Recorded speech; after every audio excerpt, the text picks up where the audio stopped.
Story 1. My wife of 18 years had an affair that lasted for 2 years and 7 months. Her excuse was that she is going through a midlife crisis. As I had posted earlier on in the year, my wife of 18 years had an affair that lasted for 2 years 7 months. As I had stated earlier, I was devastated to say the least. I was one that treasured what I had in a partner, lover, always supportive, always attentive, always faithful, always having her back as one should who loves another. The wife broke down and told me on June 25, 2022. It has now been almost exactly 6 months since D-Day. So many thoughts about how to save my marriage flooded my brain. It was overwhelming at times. So many thoughts about how I failed as a husband, man, lover. After reading so many posts on this site and having so many of you giving me encouragement and advice, I concluded that I was not the problem. She was because of her selfish behavior. Shortly after finding out, I notified the AP's wife and told her everything about her sleazy husband, giving her complete detailed information about how, when and where my wife and her husband would hook up.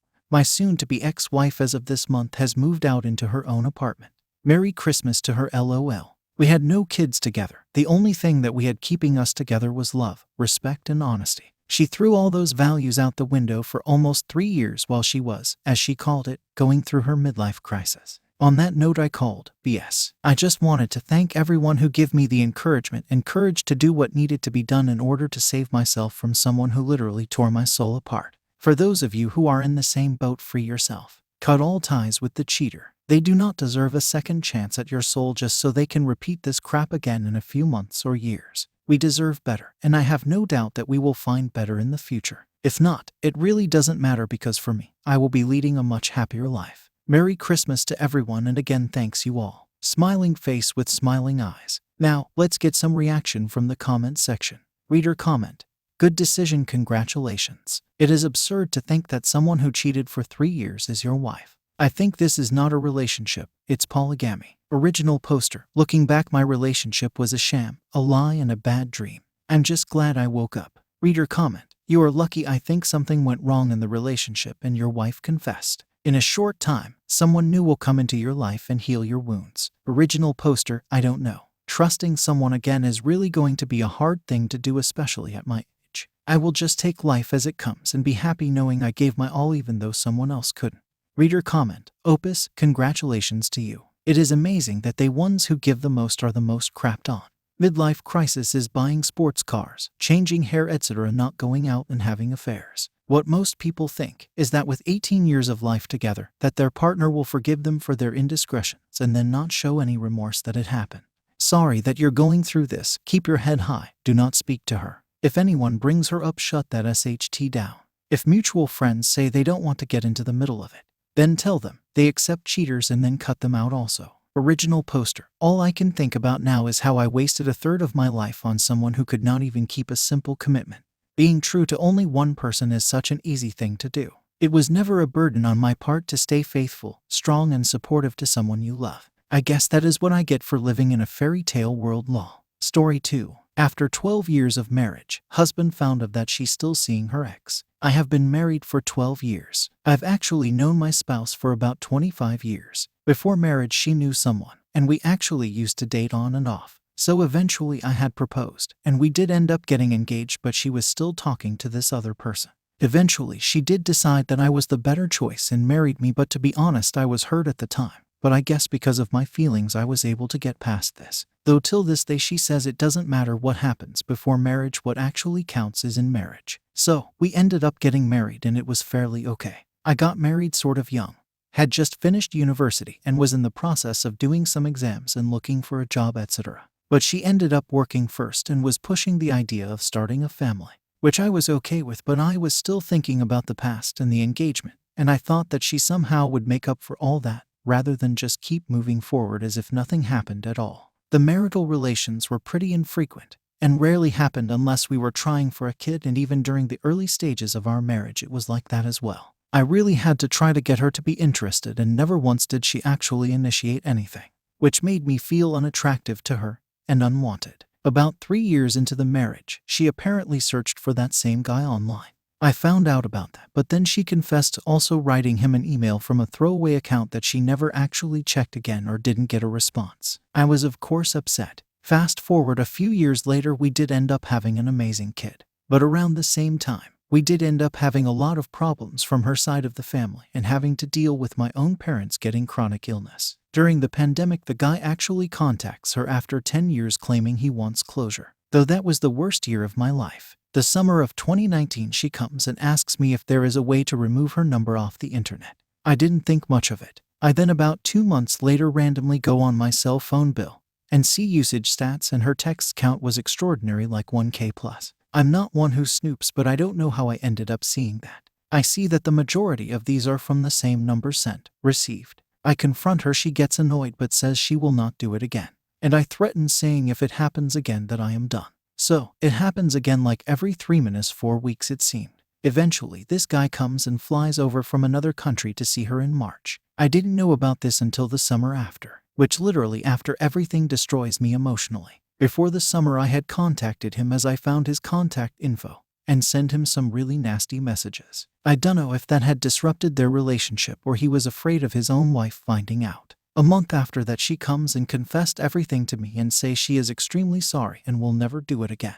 Throughout the year she cheated on me, I was lied to and purposefully put down and was made to feel worthless, and told she was gonna leave me at least 3 minutes 4 times, and that she doesn't want to stay married to me, etc. I don't know how, but I ended up staying the 2 years after that. I was expecting some kind of grand gesture or something, but all she kept saying is that she needed time to get over what she did and to get over this guy, and that it's not about me, and that she wasn't in the mindset of making things better with me or making me happy. But somehow, she needed to get better and needed to do something because she didn't want to continue living like this and cheating, etc. Anyways, fast forward this past summer, and of course he contacts her again in July. But she claims it's just a regular conversation to see if she is okay and how she is doing. And I get annoyed. And she asks why she can't just have a regular conversation with him from time to time. And I am like, yeah, I am not okay with that. Of course, then the fights intensify from there. Fights almost every day. She says stuff like she doesn't know what is wrong with her, but he is always on her mind, etc. And that she doesn't feel like we are husband and wife. And that she had a bunch of disappointments. Because I work from home and I get to see my kid more often than her while she works outside, and she expected stuff but never happened. I am a good dad, husband, never cheated on her or messed around. So, in November I tell her I am contemplating filing for divorce, and we sign forms, but I didn't file them. She said she prefers to live separately so she can go figure stuff out, and I'm like, does that mean to talk to this guy? She said it's part of it because she needs clarity, and to either be with him or not. So, I told her I can't sit around waiting for that, as I'm not gonna play the so-called pick-me game. So ironically, my kid was playing with her phone and there was like 5 messages on her phone. I tried not to snoop, but I was like, is it the guy? But then it turned out it was some guys from work, also married, who was saying stuff like, you look amazing in regular street clothes, and then he sends her some pictures of him in a suit and she tells him he is handsome and has a nice smile. And I lose it. She says it means nothing as the guy is a flirt, etc. and admits she shouldn't have replied to him.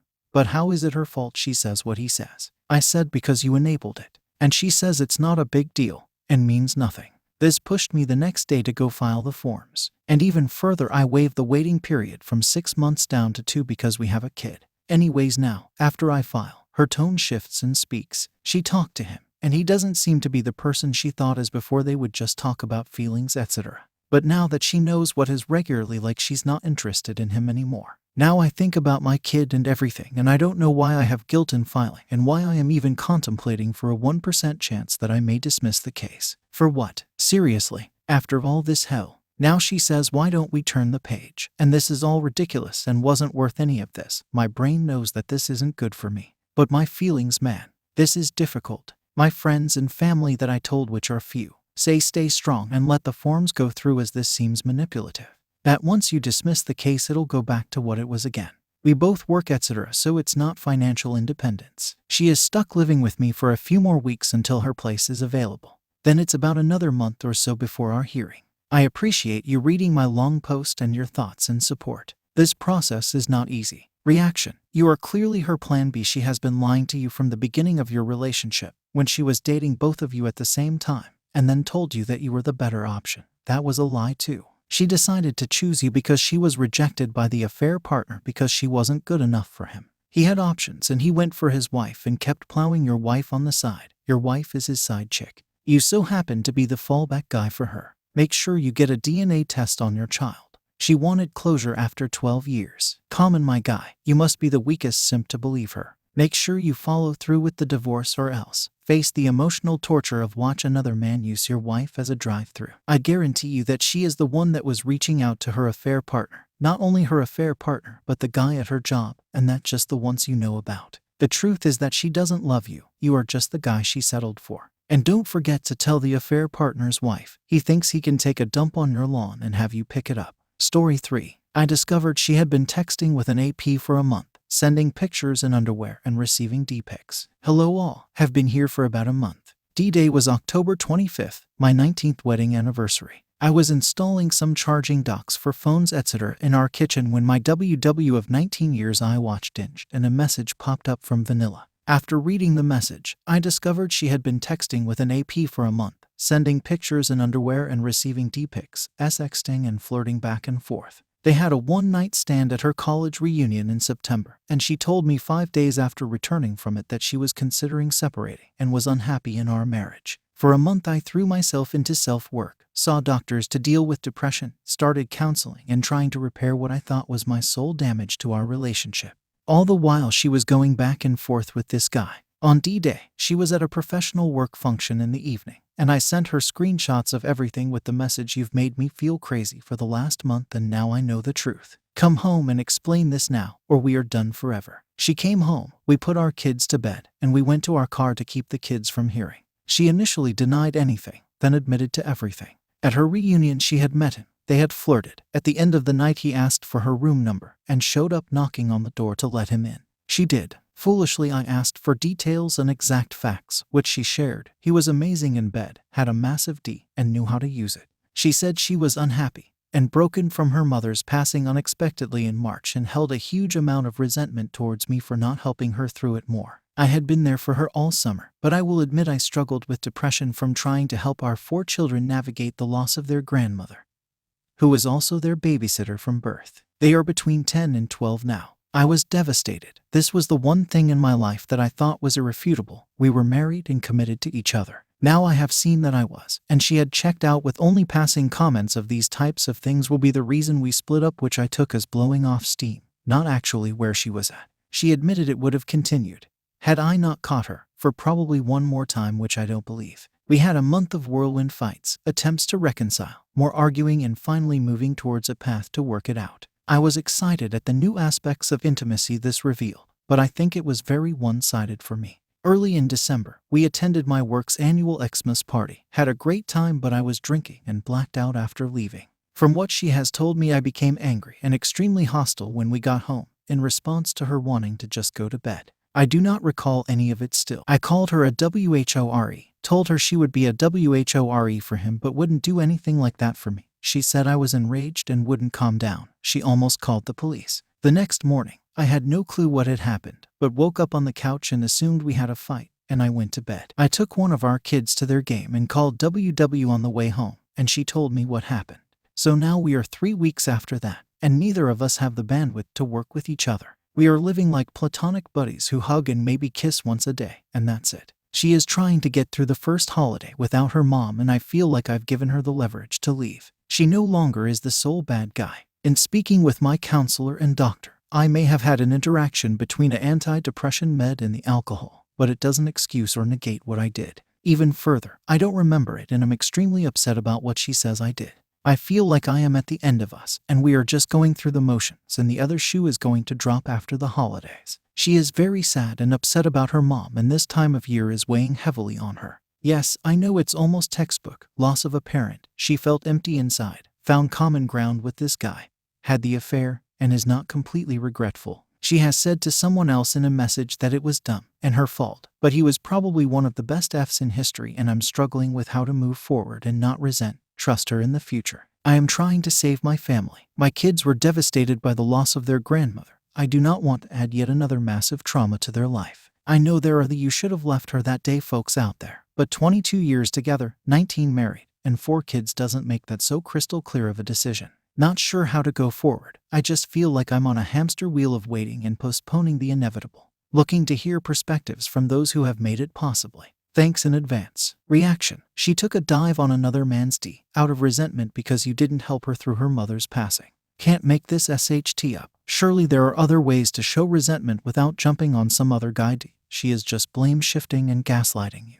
People may disagree, but never take back your cheating wife or reconcile with her. You will never get past that unless you are a cuck. You will always remember that she said that the other man was better in bed. It's not your fault that she cheated. Never let her manipulate you. She made you believe that you called her a WHORE, and she almost called the cops on you. Well, you were right by calling her that. You expressed your true feelings, and she is a WHORE, and trying to make you out like you were the bad guy, like that negates the fact that she cheated. She has successfully made you feel guilty, thereby forgetting that she and she alone broke the marriage vow. Your only hope now is to divorce her. Stop trauma bonding. She is not reliable, and she will go out and EFF someone else anytime you make her feel bad. That my simp friend is not a wife material. Now, let's get some reaction from the comment section. Reader comment: listen to me very carefully. He was everything your wife says he was, but not for the reasons you think. Your wife was chasing a fantasy, which most likely started back when she was in high school. What she did was escape from her reality. While she was with this guy, she went back in time. She was in high school again. Neither you nor your children were in her horizon. Her mother was still alive. She continued this fantasy by continuing contact with AP. He might have been more endowed, but this is not the reason why she felt the way she felt. It could have been anyone she had a crush on back then. This was not about you. Sadly, you and your children are the casualties of your wife's immature behavior. What can you do? You need to prepare yourself and protect your children, because when this fantasy ends, when the bubble pops, she will come to you crying, "What have I done?" You need to be ready for this. I'm not going to tell you what to do. This is a decision you need to consider very carefully. However, you need to keep in mind this: you will never have what you had before. That marriage is dead, and you might never be able to get over what she said about her AP. Do you think you are capable of living with this blight of disrespect in the history of your marriage, for the good of your children? Some couples do, although their intimacy is seriously damaged, even non-existent in most cases. This is what you need to consider and balance for the well-being of your children. When the fog dissipates, you are going to be placed in the very uncomfortable position of deciding what to do with the marriage. You need to do this thinking about building something new in the future, and not resurrecting what you had before. Lastly, she is going to require lots of therapy. Do not let her drag you into MC. She needs to fix herself before MC can have any chance to work. Good luck. Original poster, small detail, but it still holds your theory true. It was college, not high school, but what you're saying makes so much sense. I should have added in my post that it ended on D-Day, as I contacted AP, who didn't have the balls to pick up or call me back and let his betrayed wife know what happened with pictures and text messages. I don't want what we had, and I'm aware that even if I did, it wasn't worth anything when this happened. It's a petty guy thing being hung up on the sordid details, but it's a BS I need to work through and move on from. I have informed her that there is an ocean of work on her end to convince me that she is truly in it to build something new. But I am also not really positive it will head toward our. Thank you for this insight and your support, advice. It has been very helpful. Reader comment: hello Opus. Many people think that surviving infidelity sub is for pro-divorce or bashing the Opus. The sub is for the betrayed spouse to help survive the infidelity and not be an accessory to anyone. Therefore, they jump to R sub. But R is not about returning to the past. R is not about satisfying a codependency. R is not about the shielding the children. R is about reforging a new relationship from a shattered one. It has prerequisites too. 1. The BP is able to risk it all to have it all. You should be ready and accepting to leave. R is not the pick-me dance man dancing. 2. A remorseful WP. 3. A willing WP. The above conditions are not exhaustive but are core to any successful R. Good luck Opus. Original poster. Thank you. This is the type of information I am seeking, and will use it to help me move forward. Reader comment: Opus, I usually do not double post, but I was in a rush when I entered my previous post. There was something bothering, and I figured it out while driving home. I'm talking about the blacking out incident. I got the impression that there has been a fair amount of rug sweeping since you discovered the affair. Your expectation that now your SX life will be overcharged speaks volumes about your mental attitude about the whole affair. The day you got drunk and said those things to your wife was the first time you told her what you thought of her. I'm willing to bet that her coldness toward you is her reaction to realizing that this is how you feel about her. Either way, it seems to me your marriage suffers from an abysmal lack of communication between you two. I retract my statement about MC. Perhaps you two need a few sessions to begin to communicate effectively. Without this skill, it is impossible to reconcile or co-parent effectively. Original poster. We do have a communication deficit that has been exposed by this situation. I now understand both the gray rock and 180 positions and wish I had that knowledge sooner. I will be utilizing them going forward and choose a path. Thank you for your insight and information. It has been helpful to me.